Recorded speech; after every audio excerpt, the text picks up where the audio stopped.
Welcome to the 64th edition of Spooky Reviews from Spooky Ventures. This time around I'm looking at the DVD release of Amityville Theater from Wild Eye Releasing. It's kind of interesting how Amityville seems to be almost a subgenre in and of itself these days. A lot of the movies getting released under the Amityville banner are pretty over the top. This film that was made in 2015 takes a more serious and at times understated approach to it. I think that's a strength, but it's also a weakness. To get the negatives out of the way first, this has a tendency to be a little slow. There are quite a few flashback scenes in the film, some of which seem to be necessary, but others appear to be sort of unneeded. Also, the acting, with a few exceptions, leaves something to be desired, but when it comes to indie horror, that's somewhat expected.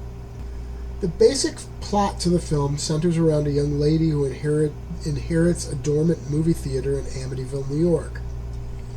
The very first scene of the movie shows a workman apparently meeting some kind of horrible end inside that theater.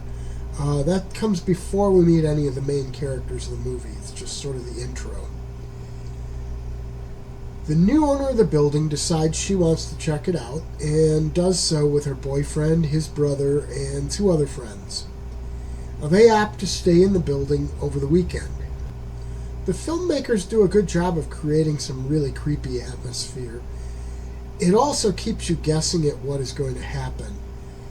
I will say that what seems like a ghost story actually has a lot more going on, much of which is figured out by a teacher who is also a mentor for the girl.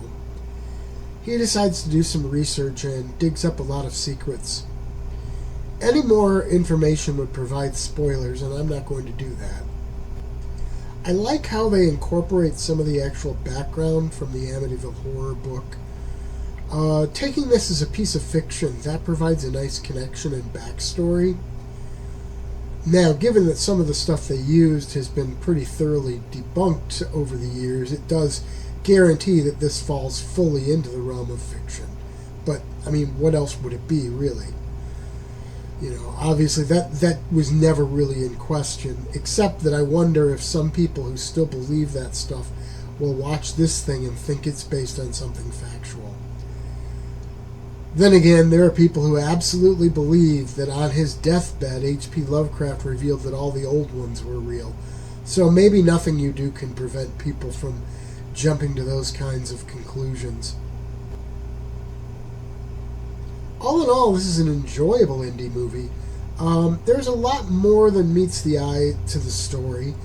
It has plenty of creep factor, very convincing makeup, and some real scares too. Now, the DVD is short on bonuses. It includes only some trailers for other Amityville movies. Then again, most bonus features are the kind of thing you only watch once or twice anyway. Well, at least that's true for me. So, while cool bonus features are always a good thing, I don't really miss them.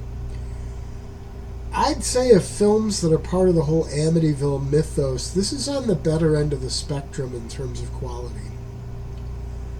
It's certainly worth the time to sit down and watch. Spooky Ventures is the home for spooky content and spooky merchandise on the web. Check it out today at spookyventures.com. And remember, always keep it spooky.